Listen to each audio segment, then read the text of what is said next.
महाराज जी श्री भक्तमाली में एक लघु कथा है, एक छोटी सी।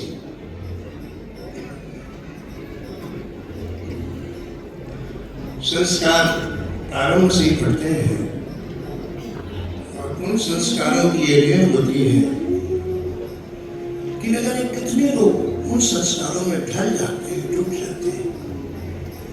इसलिए अच्छे संस्कार जिन लोगों को प्राप्त हुए हैं या जिन लोगों ने अच्छे संस्कार प्रदान किए हैं, वस्तुतः उनके समान कोई हमारा हितकारी नहीं है।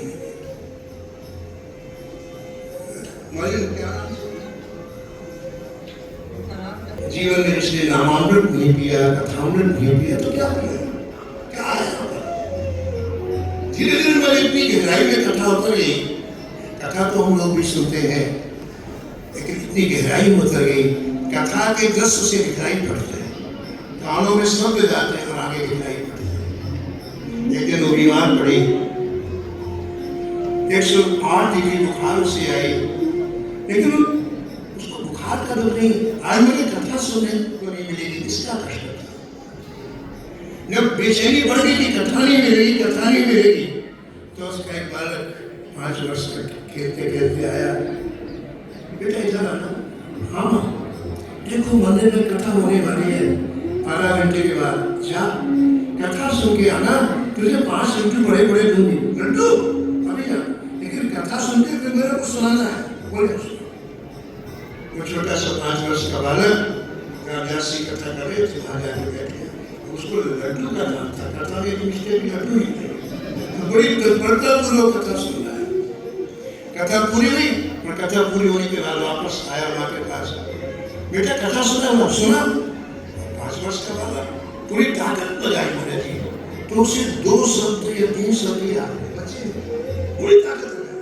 लड्डू का भी सवाल था, पूरी ताकत लगा के उसने कहा माँ आगे सुना, आज हाँ आगे सुना, आज पूज्य व्यास जी ने हाँ आगे सुना श्री बालकृष्ण लाल को हमारी बच्चा कथा सुना रहा है, लेकिन सुनने वाली माँ है, लेकिन बच्चे के शब्द से वो कथा प्रकट हो रही है। जैसे उन्होंने कहा पूज्य आज श्री बालकृष्ण लाल ने, तो रत्नवती जी के सामने बालकृष्ण लाल प्रकट हो गए। आगे कहा बालकृष्ण लाल को आज पूज्य यशोदा मैया ने रस्सी से बांध दिया। वो रस्सी दिखाई पड़ी, वो उखा दिखाई पड़ा जहां वो बांध रही है, और एक अंतर वेदना हुई। इतने सुकुमार बालक को रस्सी से बांध रही होगी यशोदा मैया, कितना कष्ट होगा। प्राण छोड़ ये कथा सुनना है, ऐसी कथा श्रवण करने का सौभाग्य हमें इस परिसर में मिलता है। यही सुंदर सरकारी इसका मतलब अभी आप प्राण छोड़ने की मत सोचें।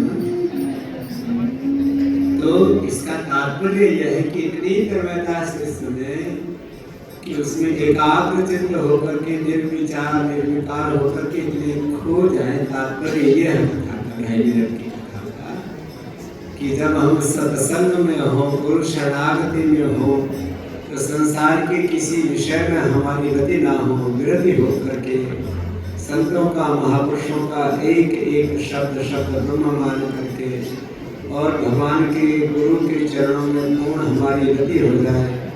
ऐसे पूरे इस सत्संग में हमारी प्रतिष्ठा हो जाए, ऐसी बात पूज्य महाराज जी ने 2.5 मिनट में पूज्य महाराज जी को निमित्त बना करके सुनवाई। तो दोनों महापुरुषों को प्रणाम।